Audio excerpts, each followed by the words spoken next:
कपिल भाई, जी विकास जी। मेरा ये जो दिमाग में एक प्रश्न चल रहा 2-3 दिन से जी पूछो।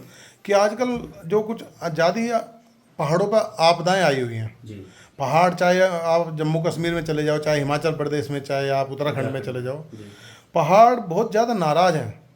पहाड़ दरक रहे हैं, पहाड़ फिसल रहे हैं, कहीं जो है बादल फट जा रहा है। मतलब ये हो क्या रहा है आजकल? मतलब मैं अंदर से बड़ा परेशान हूँ। आप कृपया करके बताएं हो क्या रहा है। अच्छा विकास जी, इसके वैसे तो कई कारण हैं, लेकिन एक दो मेन कारण इसका ये है कि एक तो सरकार ने, जो भी पहाड़ी इलाका है, सरकार ने वहाँ पर रोड बनाई है। सरकार कहती है कि हम डेवलपमेंट कर रहे हैं।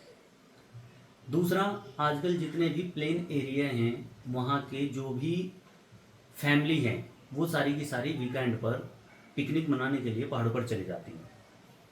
जैसे ही 2 दिन की छुट्टी होती है, पूरी की पूरी प्लेन एरिया की पब्लिक सारी की सारी पहाड़ों पर जमा हो जाती है। अब जब पब्लिक इतना वहाँ पर जाएगी तो पहाड़ों पर लोड बढ़ेगा। अब लोड बढ़ेगा तो आप देखेंगे कि अगर इस तरह की कुछ एक्टिविटी होती है, बरसात होती है या आप बादल फट जाता है, क्योंकि पहले से ही पहाड़ों को काट कर रोड बना दी गई है, तो पहाड़ कमज़ोर कर दिए गए हैं। तो फिर क्या होता है कि इस तरह की एक्टिविटी में पूरे के पूरी जो आपदाएं हैं, यानी पूरा पहाड़ नीचे सरकता है और बड़ी आपदाएं हमें देखने को मिलती हैं।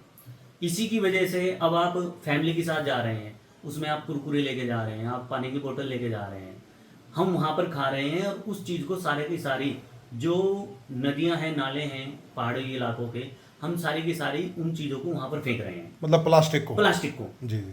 अच्छा, प्लास्टिक आपको पता है कि जैसे आप पानी में फेंकेंगे तो वो इकट्ठा हो जाती है और पानी का रास्ता रोक देती हैं। तो जाहिर सी बात है, जब नदियों का पानी का रास्ता रुकेगा तो नदियाँ अपना कहीं ना कहीं दूसरी साइड से रास्ता बनाएंगी। तो उसी की वजह से आप देखेंगे कि बाढ़ भी आजकल बहुत आ रही है। अच्छा, पंजाब वगैरह का आपने हाल देखा है, वो तो खैर मान सकते हैं कि भाई पहाड़ों पर इस समय बरसात बहुत हो रही है, लेकिन कहीं ना कहीं इसका भी ये मेन कारण है कि जो हम पिकनिक मनाने के लिए आम आदमी पहाड़ी इलाकों में जा रहा है, उसका भी एक नतीजा है कि हम इन आपदाओं को देख रहे हैं। और अच्छा थोड़ा सा जी। अच्छा कपिल भाई, मैं ये जानना चाह रहा था कि इतनी आपदाएं आ गई, जैसे 2013 में जो उत्तराखंड में आपने केदारनाथ में बड़ी आपदा देखी, जी लेकिन अगले साल जनता उससे डबल पहुंच गई और आपदाएं इतनी आ रही है पहाड़ों पर, लेकिन जनता फिर भी नहीं मान रही। आप आज 3 या 4 दिन का वीकेंड देखो जी तो उत्तराखंड और हिमाचल प्रदेश वाले जाने वाले सारे रास्तों पर तो आपको जाम मिलेगा। जी और उस वीकेंड के दौरान उत्तराखंड में, चाहे हिमाचल प्रदेश में, चाहे कहीं भी चले जाओ पहाड़ी जितने क्षेत्र में, रिसोर्ट होटल हैं वो जितने सारे भी खुल रिसोर्ट और जाएंगे। होटल हैं, कहीं आपको कमरा खाली नहीं मिलेगा।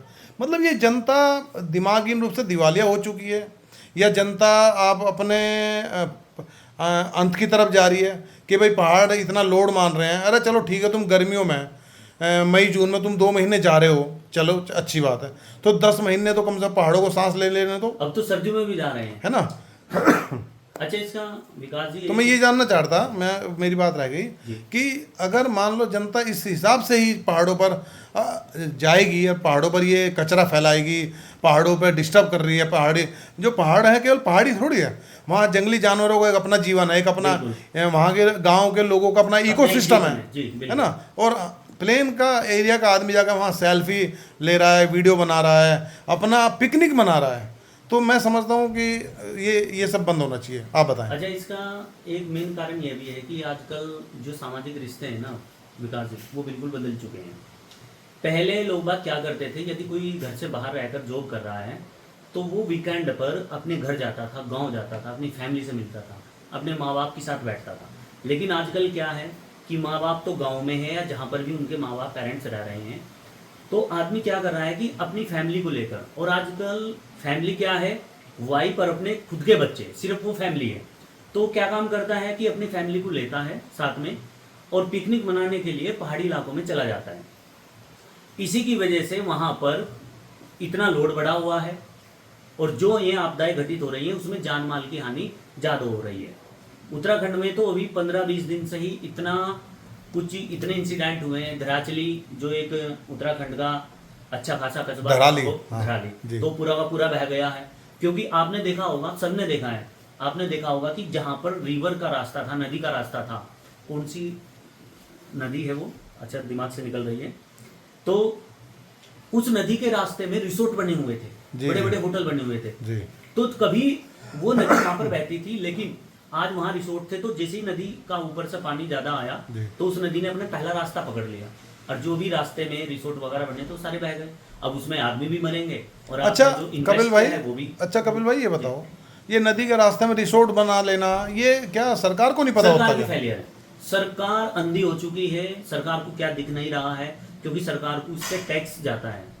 पहाड़ी इलाकों में जितना भी टूरिज्म बढ़ रहा है उसमें सरकार भी इतनी बड़ी दोषी है, क्योंकि सरकार इस चीज को बढ़ावा देती है। अच्छा, बाद में बताते हैं कि सरकार इतनी बड़ी इमारत खड़ी हो गई, क्या सरकार की या सरकार की जो कर्मचारी थे, क्या उन्हें दिखाई नहीं दिया कि भाई एक नदी के किनारे इतना बड़ा रिसोर्ट बन गया? लेकिन होता क्या है, सारी चीजें सेटिंग होती हैं, पैसा जाता है और पैसा ऊपर सरकार तक जाता है। अच्छा, फिर जो टूरिस्ट जाते हैं, अब वो खाते हैं पीते हैं, गाड़ी का टैक्स देते हैं, तो उससे भी सरकार को कहीं ना कहीं आमदनी होती है। लेकिन मैं आपको बताऊं, अगर सरकार सारी कंक्लूजन निकाले, जितनी बड़ी आपदा आई है, जितना सरकार उसमें खर्च करेगी ना पूरे गांव को बचाने के लिए, इतना सरकार के पास 5 साल में भी टैक्स नहीं जाएगा। और जो जान मान की हानि हो चुकी है, जो जिस परिवार के आदमी मर चुके हैं, उसकी कभी भरपाई नहीं होगी। तो सरकार को इस चीज़ पे सोचना है कि हमें टूरिज्म को बढ़ावा देना है या अपने इकोसिस्टम या अपनी जो नेचर है उसको बचाए रखना है। अच्छा, आपने देखा होगा कि माता वैष्णो देवी जो एक तीर्थ है, माता कृपया करें उन फैमिली के ऊपर कि भाई एक वहाँ पर भी बहुत बड़ी आपदा आई है। उसमें तो मैं ये भी कहना चाहूँगा कपिल भाई जी कि आजकल चाहे कोई 10 साल का हो, चाहे कोई 18 साल का हो, चाहे कोई 20, चाहे कोई 25, तीर्थ स्थलों पे जाना एक एडवेंचर और एक फैशनेबल चीज़ फैशनेबल है। बनना, बिल्कुल सही कहा। अरे माता रानी के दरबार में तुम अपने माता पिता को भेजो जिनकी एज हो चुकी है, तुम 18, 20, 25 साल के वहाँ जो क्या कर रहे हो भाई तुम? कभी 10-15 इतना लोड अगर वहाँ बढ़ेगा तो उसका भी दुष्परिणाम आएंगे। विकास जी, 10-15 साल पहले यही चीज होती थी। ये सारी चीजें जो हम बात कर रहे हैं ना, ये 15-20 साल का ही वो है सारा खेल। आजकल क्या है कि शादी होती है, शादी के बाद एकदम तुरंत नया जोड़ा माता वैष्णो देवी के दर्शन के लिए चला जाता है। आप ये और वो देखो, दर्शन के लिए नहीं जा रहा, मैं बताऊं, वो पिकनिक मनाने के लिए जा रहा है। क्या मन में है कि पिकनिक भी बन जाएगी और माता के दर्शन भी हो जाएंगे। माता के दर्शन तो वो सच्चे मन से होते हैं। कपिल भाई आप ये बताओ, जब केदारनाथ बाबा हैं, जी तो केदारनाथ एक धाम है, उस धाम पर एक निश्चित एज के बाद ही धाम का मतलब व्यक्ति है, जाता बिल्कुल। है। जब व्यक्ति लाइफ अपने में सब चीज प्राप्त कर ली हाँ, है, वो बीवी बच्चों या अपनी पारिवारिक जिम्मेदारी से मुक्त हो चुका है मुक्त है हो ना, चुका वो है। ईश्वर के, उसके बाद जाता है वो, है ना।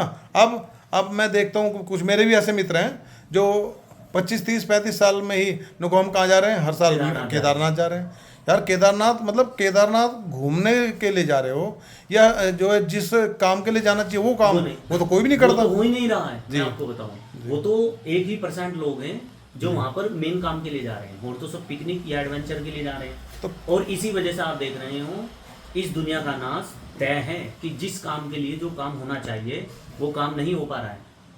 तो कपिल भाई इसका क्या समाधान है, जो पहाड़ों का जो चल रहा है? मैं अंदर से अरे जो ठीक ये है पूछना प्रधान चाहता जी, हूं। मैं बताऊं आपको विकास जी कि दुनिया का अंत तो होना ही है कभी ना कभी। अच्छा, जनसंख्या इतनी बढ़ रही है, इतना लोड है, तो कहीं ना कहीं प्रकृति, आपको पता है कि प्रकृति अपने आप को बैलेंस करती है। हम जितने भी पहाड़ों को खोदेंगे, जितने भी पहाड़ों पर पिकनिक मनाएंगे, पहाड़ उसका जवाब जरूर देगा। आज नहीं देगा तो कल देगा। जी जी ठीक है कपिल जी, धन्यवाद बहुत बहुत। वार्ता को जो अगले क्रम में जारी करेंगे, तब तक के लिए धन्यवाद। धन्यवाद।